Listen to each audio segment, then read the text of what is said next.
Hi, thank you for joining me today. My name is Anna, and today's practice is one of my absolute favorites. It is working on the side body and maybe working through any restrictions or kind of feelings of congestion that you have in these areas. So one thing I always like to mention, if you are noticing that you're feeling a lot of tightness in the side of your body, especially maybe around the side of the low back, is to notice how you are habitually holding yourself throughout the day. So maybe if you're on the couch or you're sitting at your desk, and if you lean to one side, or if you notice that maybe your ribs are kind of popping forward here, or your head is coming forward. It's just some helpful things to keep in the back of your mind if this is an area where you're noticing you just feel really sticky often. So we are going to get started in a seated position. So I am actually sitting up on a block. You are welcome to find any seat that is comfortable and works for you. So go ahead, set yourself up here, and then just right away notice how you're sitting. Notice your position, notice your posture. You can soften or close your eyes if you like. And then go ahead and take your one hand to the back of your head, and then just move almost like you were going to take your ears and move them straight back. So you feel a little more length in the back of your neck. We're working to bring the ears more in line with your shoulders. And then take one hand to your lower back ribs, and then feel like you can almost puff back a little bit into your hand. So really what's happening here is that these lower front ribs are just holding back a little bit, right? So we're feeling more length in the back without rounding. Nice. So you can even have one hand in front, one hand in back. Good. And then taking your hands away and just seeing if you can maintain that position. And then we're going to keep that. Go ahead and take your left fingers down to the floor. Reach your right arm straight up. And then we're going to reach up more from the fingertips, like we're going to reach something on a really high shelf, and then arc up and over to the left. You can even use that left hand to check in with these right ribs. Make sure you're not kind of pitching forward. And then send your breath into the whole right side of your waist and rib cage. Just letting this left ear maybe soften toward the shoulder a bit. Keeping some weight in that right glute, the side of the pelvis.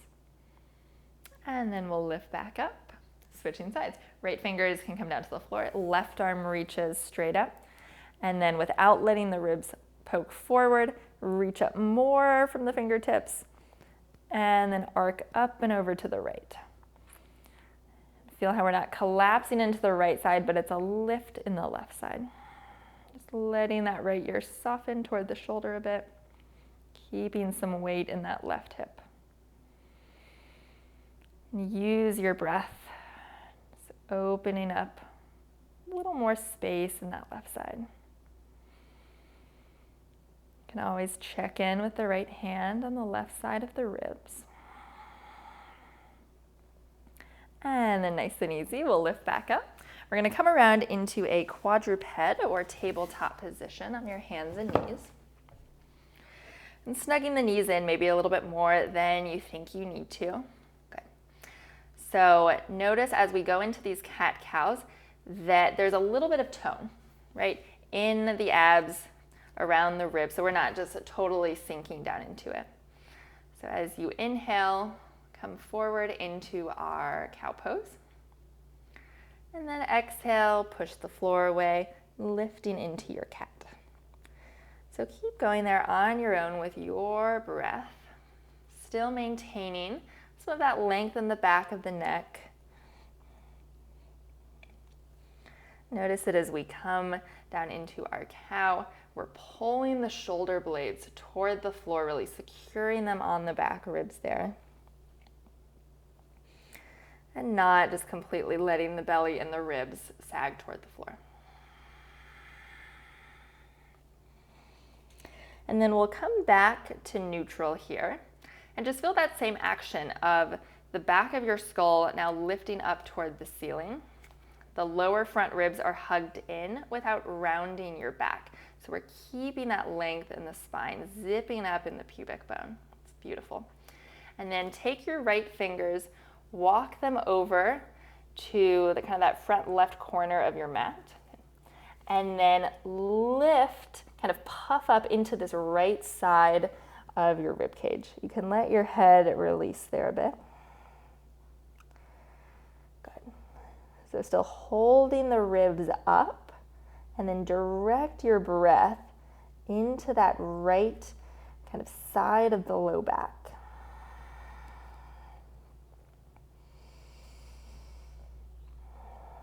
And noticing how in a lot of ways just holding more of the core support and structure actually can allow you to get into these areas a little bit better. And then we'll bring the right hand back down.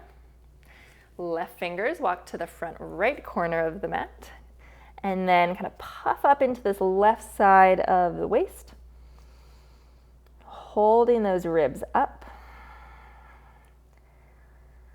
Just imagining that you could focus and direct your breath into that left side of the low back.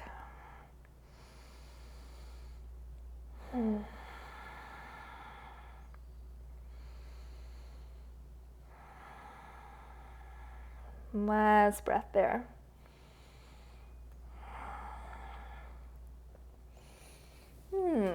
Yes. We'll bring that hand back through center. And then let's tuck the toes. We're gonna walk our hands back for a really high squat here. So as the heels start to come down toward the floor, you walk the fingertips back, keeping the arms out in front of you, and then send these hip creases way back. If you need to, you can always put your fingers in there and just kind of get that gliding back feeling of the thigh bones. Now we're still holding those front ribs in. You can let your head release and just take a couple breaths into your back.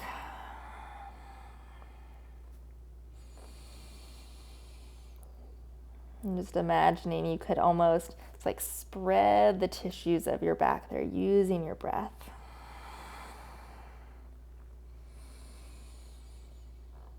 So let's walk the fingertips back a little bit more. You can always use a block for this next piece if you like. I'll show it with the block.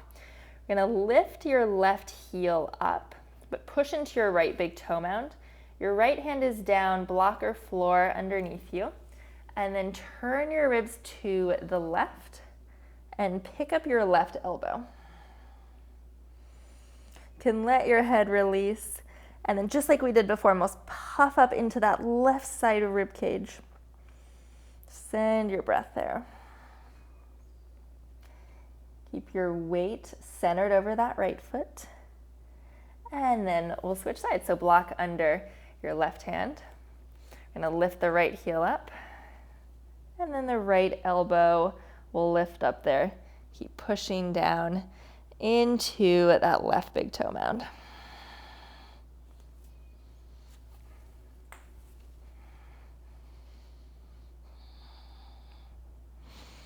One more breath.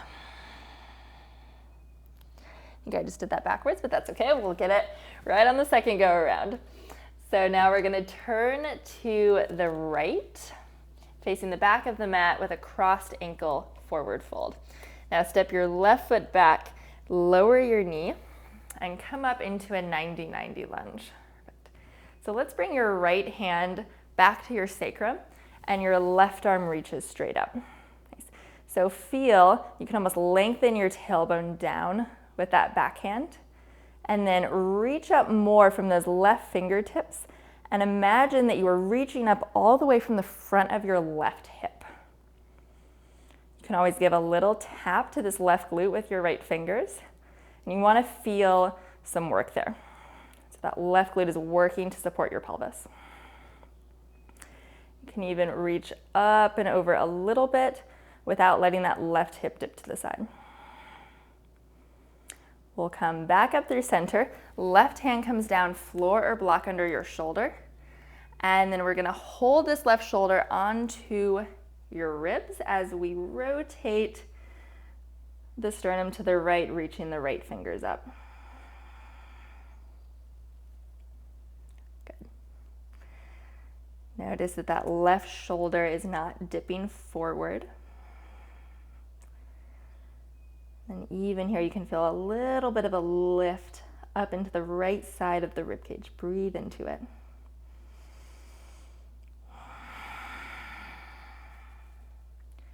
And we're gonna bring the right hand down next to your left, turning to the left for a side lunge, but we're gonna keep the fingers over toward the right foot.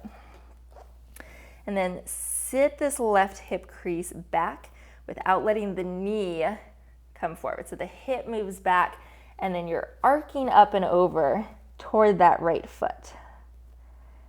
Right, so we've still got some support, we've still got some structure.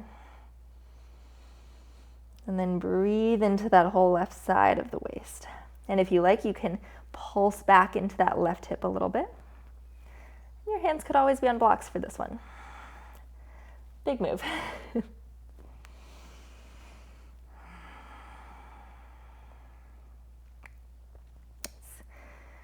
And then we'll walk our hands around to the front of the mat. We're gonna come into a downward facing dog with your left leg reaching up. Now you can bend the knee, start to circle in the hip. So even here, notice that you're holding these lower front ribs in. You can almost telescope your spine a little bit longer. Switch directions in the hip.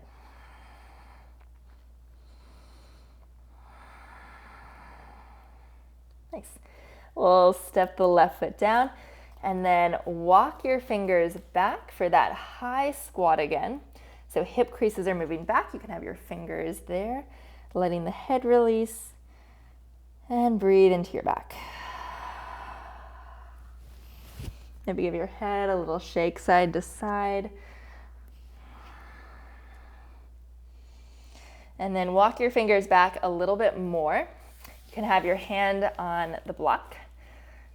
And we're gonna lift your right heel up.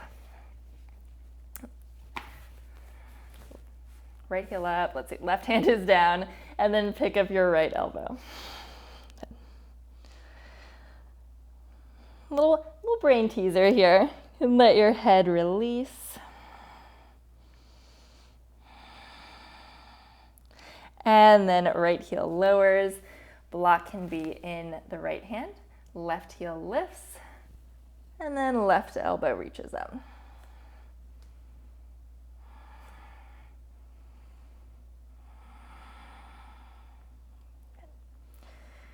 And then let's switch that. Left heel comes down. Let's lift the right heel.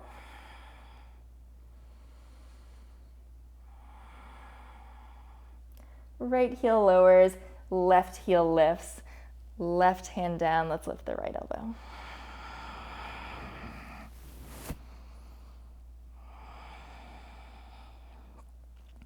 Nice.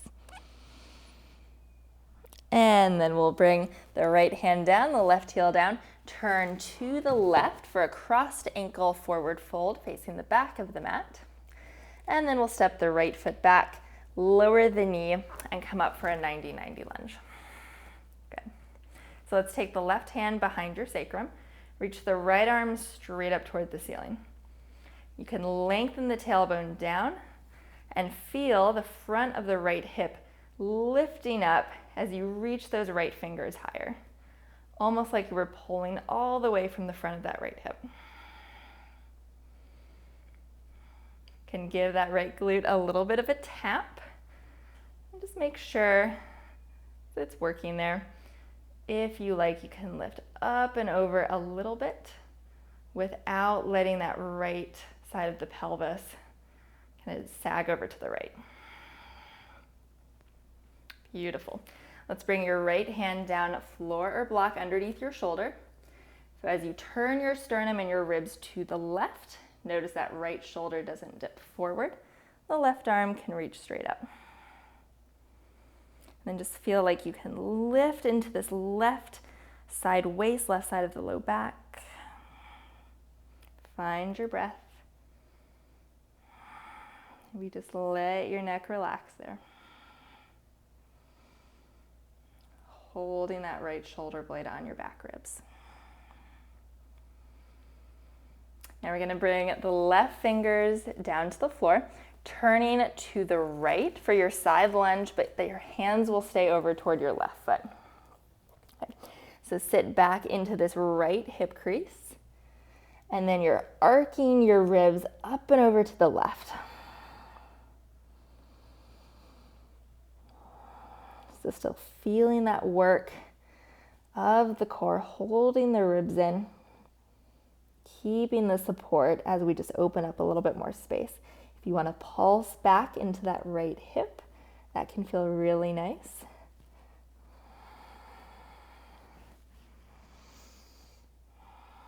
You could always have the hands up on blocks.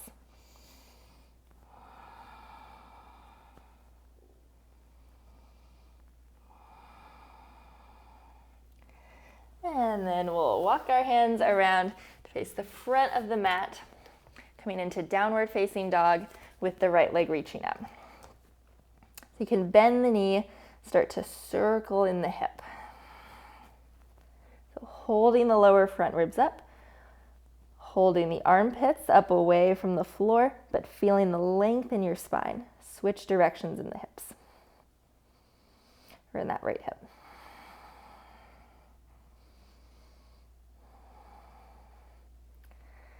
Right, and then we'll set your right foot back down. Let's lower the knees down. Come into our quadruped. One more time. Let's just run through a few more rounds of a cat and cow. And just noticing any differences from the first set of these that we did.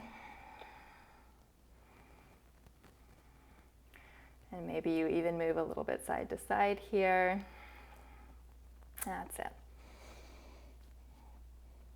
All right, and then we'll come back to neutral. And let's just come around to a seat. And once again, you can have something to sit on, or just finding any comfortable position for you, even if that isn't sitting.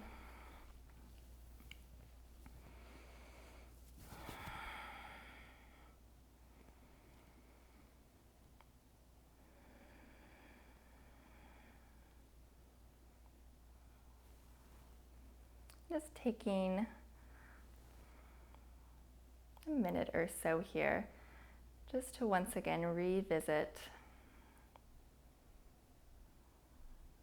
just the positioning of your spine, noticing how you're holding yourself. And just feeling the back of your head moving back. The base of the skull lifting up, giving you more length. Feel that the ribs are held in and not projecting forward. And that all of that is perfectly centered over the base of your pelvis here.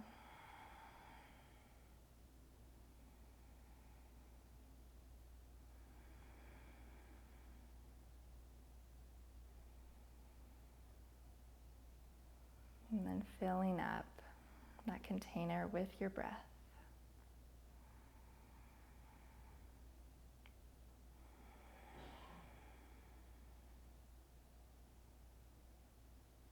And just taking this feeling into whatever the rest of your day holds for you.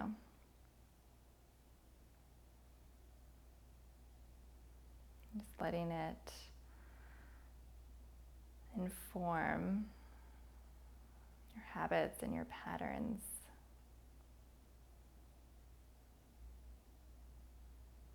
And your ability to notice them.